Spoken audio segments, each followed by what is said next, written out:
सभी का उत्तर प्रदेश बुलेटिन में। मैं हूं आपके साथ मोनिका। तो चलिए खबरों पर जाने से पहले नजर डाल लेते हैं इस वक्त की हेडलाइंस पर।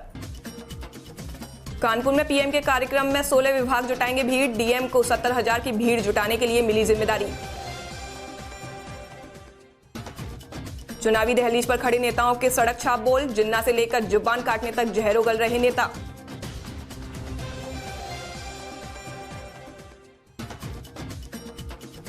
आगरा में सेवा भारती संस्थान के पास रास्ते से निकलने को लेकर हुए विवाद को दिया जा रहा है तूल।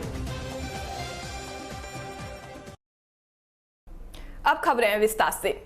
प्रधानमंत्री नरेंद्र मोदी 28 दिसंबर को कानपुर पहुंच रहे हैं। यहां रेलवे ग्राउंड निराला नगर में मेट्रो समेत कई योजनाओं का शुभारंभ करेंगे। भीड़ जुटाने की जिम्मेदारी सरकारी अफसरों के कंधों पर है।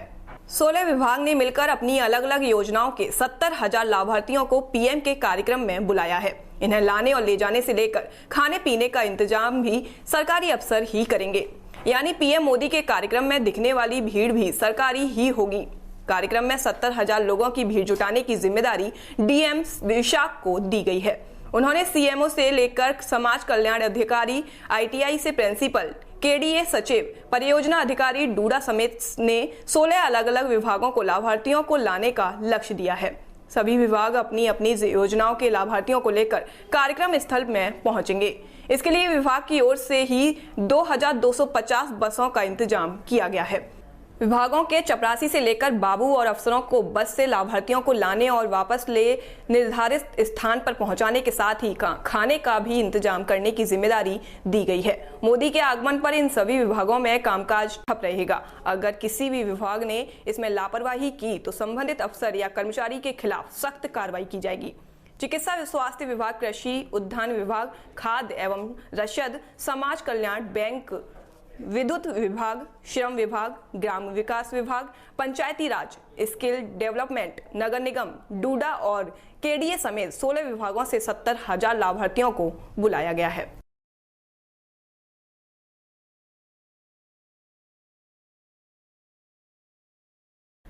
तो वहीं यूपी में चुनाव की दहलीज पर खड़े नेताओं की सड़क छाप भाषा सुर्खियों में है। जैसे जैसे चुनाव करीब आ रहे हैं, नेताओं के बोल बिगड़ते जा रहे हैं। देश के टुकड़े करके पाकिस्तान में जाकर कब के दफन हो चुके जिन्ना यूपी चुनावों में फिर से जिंदा है। नेताओं की जुबान पर गांधी से ज्यादा जिन्ना का नाम है। एक दूसरे को खुले मंच से गालियां देने में नेता अब झिझक नहीं रहे हैं। समाजवादी पार्टी के राष्ट्रीय अध्यक्ष अखिलेश यादव ने जिन्ना की तुलना सरदार वल्लभ भाई पटेल से करके यूपी चुनाव में जिन्ना की एंट्री कराई थी, जिसे सीएम योगी आदित्यनाथ ने तुरंत लपक लिया। इसके बाद असदुद्दीन ओवैसी से लेकर अमित शाह तक इस पर तंज कस चुके हैं। डिप्टी सीएम केशव मौर्य तो अखिलेश यादव को अखिलेश अली जिन्ना तक कहकर संबोधित कर चुके हैं। यूपी और उत्तराखंड के राज्यपाल रह चुके अजीज कुरैशी ने 2 महीने पहले रामपुर में आजम के घर मुख्यमंत्री योगी के खिलाफ जमकर जहर उगला था। यूपी सरकार को कोसते कोसते वो योगी आदित्यनाथ को राक्षस, शैतान और खून पीने वाला दरिंदा तक कह गए थे। हालांकि अगले ही दिन अजीज कुरैशी के खिलाफ रामपुर में एफआईआर दर्ज कर ली गई थी। आप सांसद संजय सिंह बीजेपी को मनहूस पार्टी और बीजेपी नेताओं को चोर तक बोल चुके हैं।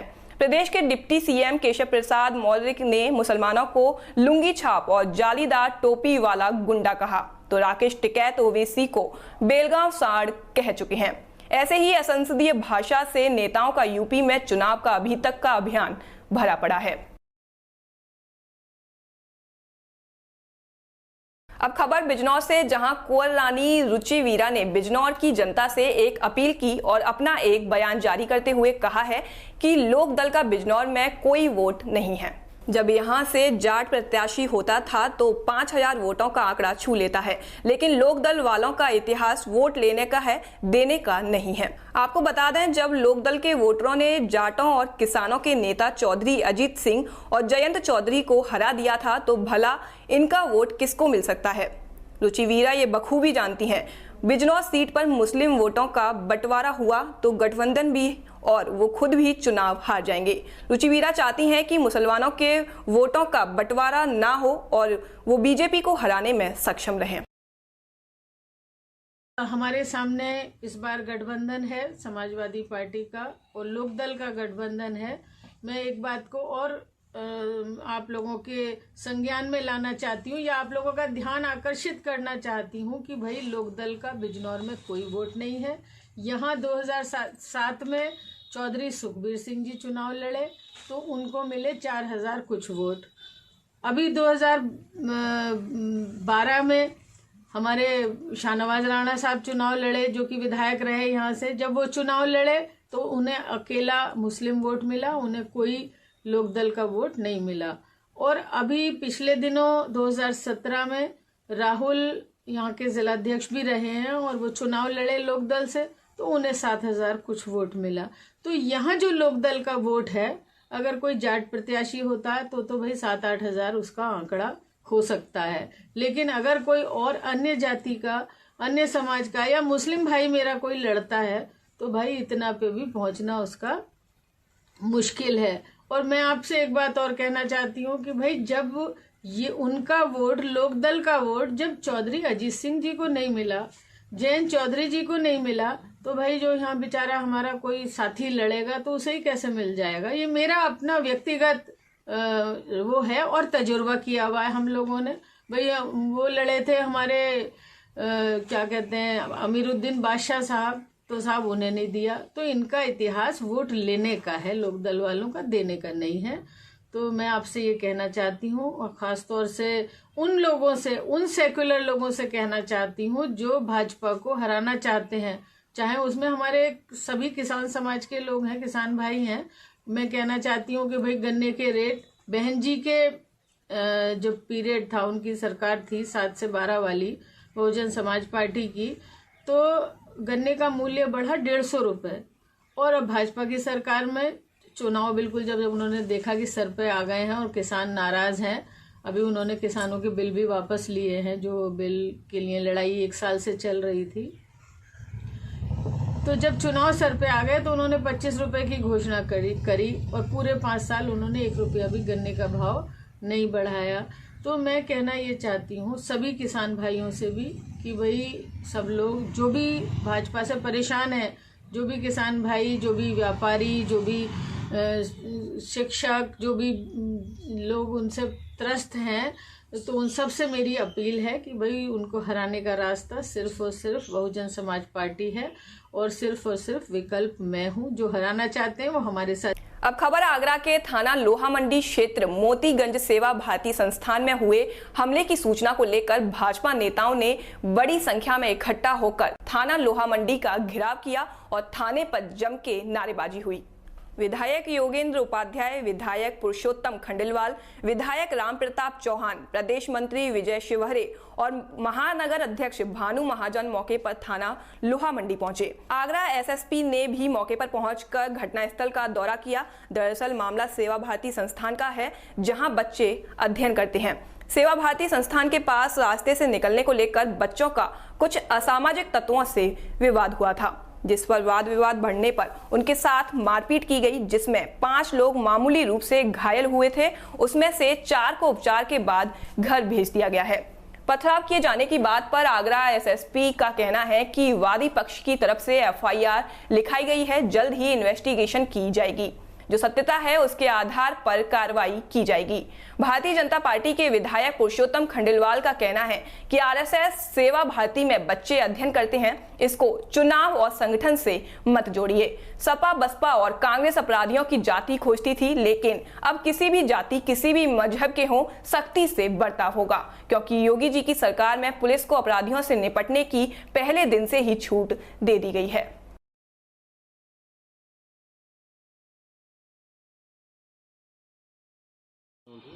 सर, कुछ मामला सुनने में आया है यहाँ थाना लोहा मंडी क्षेत्र में कुछ झगड़ा हुआ है, कोई पथराव वगैरह हुआ है, क्या कुछ पूरी जानकारी है? देखिए, यहाँ से यहाँ जहाँ हम खड़े हैं, ये इससे थोड़ी सी दूरी पर एक सेवा भारती का एक संस्थान है जिसमें कुछ बच्चे अध्ययन करते हैं। निकलने के ऊपर कुछ विवाद असामाजिक तत्वों से हुआ था, जिनके द्वारा बाद में वाद विवाद बढ़ने पर उनके साथ मारपीट की गई थी और मारपीट जिसमें 5 लोग मामूली रूप से घायल हुए थे, जिसमें से 4 को प्राथमिक उपचार के बाद घर भेज दिया गया और 1 को अभी एडमिट कराया गया, थोड़ा सा उसके चोट थी। वो भी ठीक है, कोई गंभीर चोट उनके भी नहीं है। इसके उपरांत एक FIR जो वादी पक्ष है उसकी तरफ से लिखाई गई है और उस FIR में कुछ लोग नामजद हैं और कुछ अज्ञात रूप से लिखाए गए हैं। मौके पे हम खड़े हैं, पूरी तरह शांति है, शहर में कहीं भी कोई अशांति की बात नहीं है, कोई टेंशन की बात नहीं, यहाँ भी कोई टेंशन नहीं है। मेरे द्वारा 5 पुलिस पार्टी बनाई गई हैं, लोग जो अभियुक्त हैं उनकी गिरफ्तारी के लिए, और बहुत जल्दी उनकी गिरफ्तारी सुनिश्चित की जाएगी। सर कुछ खबर आई थी कि कुछ पथराव हुआ है संस्थान के ऊपर और कुछ लूट पाट की भी कुछ। देखिए, FIR में लिखाया गया है, जो FIR के तथ्य हैं उनकी इन्वेस्टिगेशन की जाएगी और जो सत्यता है उसके आधार पर कार्रवाई की जाएगी। क्या जानकारी आपको मिल पाई, कहां से इस झगड़े की शुरुआत हुई, क्या हुआ है? झगड़े की शुरुआत केवल ये है गुंडागर्दी। वहाँ पर सेवा भारती का शिक्षण केंद्र है, उस शिक्षण केंद्र पर हमारे तरुण नौजवान विद्यार्थी अध्ययनरत रहते हैं, अच्छे परिवारों के लोग हैं, संस्कारित लोग हैं, और वहाँ कुछ अवांछनीय तत्वों ने उन पर आक्रमण किया, प्राणघातक हमले किए, उनकी लूट की। ऐसे लोगों पर जब आक्रमण होगा तो अपराधियों के विरुद्ध जनसमूह इकट्ठा होगा। आज थाने पर हजारों की संख्या में जो लोग आए थे, अपराधियों के विरुद्ध मांग करने के लिए आए थे, और मुझे विश्वास है कि आगरा की पुलिस अपराधियों के विरुद्ध सख्त कार्रवाई करेगी, ऐसा मानकर चलना चाहिए। कौन लोग थे, कितने लोग थे, इसके बारे में क्या जानकारी? नहीं, वहीं के पड़ोसी हैं। अब ये तो तब इन्वेस्टिगेशन का विषय है, लेकिन सब लोग ट्रेस हो चुके हैं, अधिकांश लोगों की पहचान हो चुकी है, और जिनकी पहचान बाकी है वो पहचान हो जाएगी। उन्होंने क्या क्या लूटा है, वो शिक्षण केंद्र को समाप्त करने की साजिश कर रहे थे अथवा क्या कर रहे थे, ये सब समझ में आएगी। लेकिन वो अपराधी हैं, गुंडे हैं। जब नौजवानों को, पढ़ने वाले विद्यार्थियों को, निहत्थे विद्यार्थियों पर आक्रमण कर रहे हैं प्राणघातक, तो निश्चित रूप से उनके विरुद्ध सख्त कार्रवाई होनी सुनिश्चित है। चूँकि ये योगी जी की सरकार है, वो किसी भी धर्म के हों, किसी भी जाति के हों, ये नहीं देखा जाता। चूँकि योगी जी की सरकार में, भारतीय जनता पार्टी की सरकार में, अपराधी में केवल अपराधी देखा जाता है, कोई जात, अपराधी, मजहब नहीं देखा जाता। इनको कोई किसी प्रकार से क्षमा नहीं मिलने वाली है। गौरव राजावत, अब क्षेत्र मंत्री युवा मोर्चा। और अब क्या पूरा मामला हुआ ये?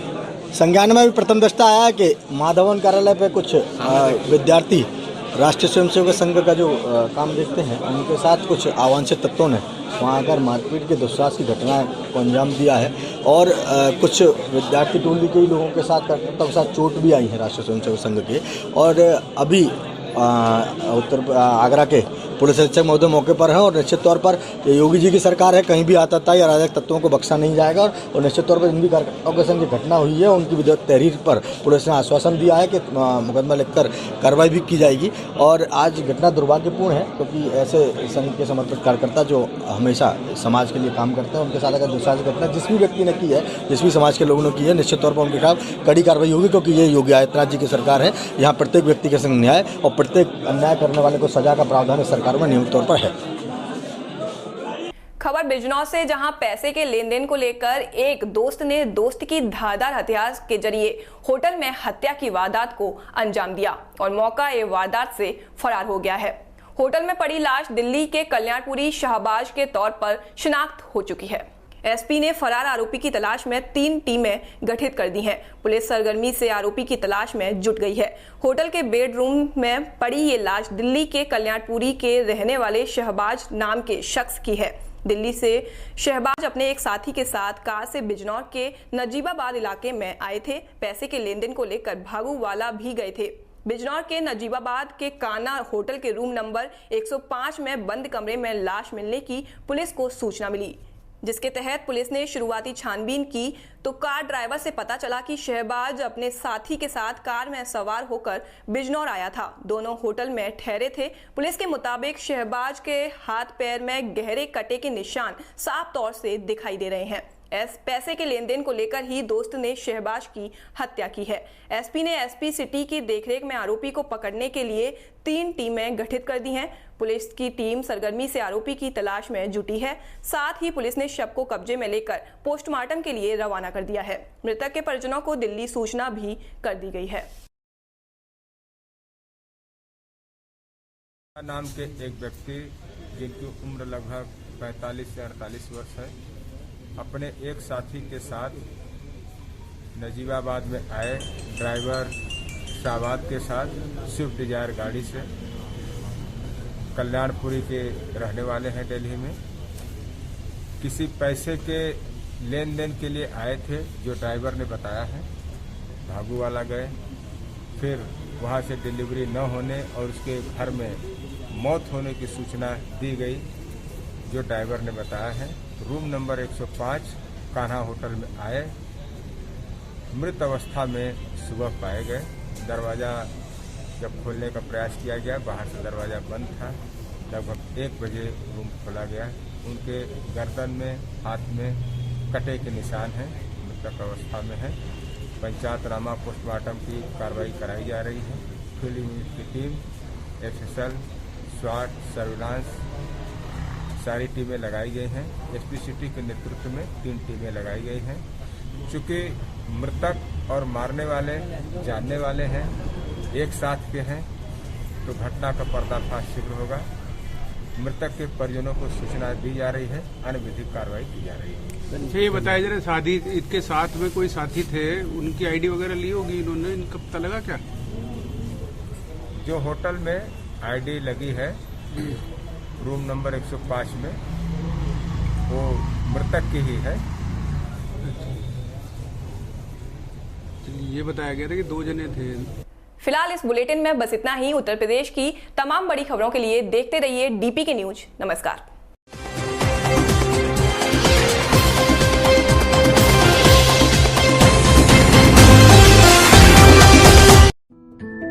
मुख्यमंत्री किसान मित्र ऊर्जा योजना।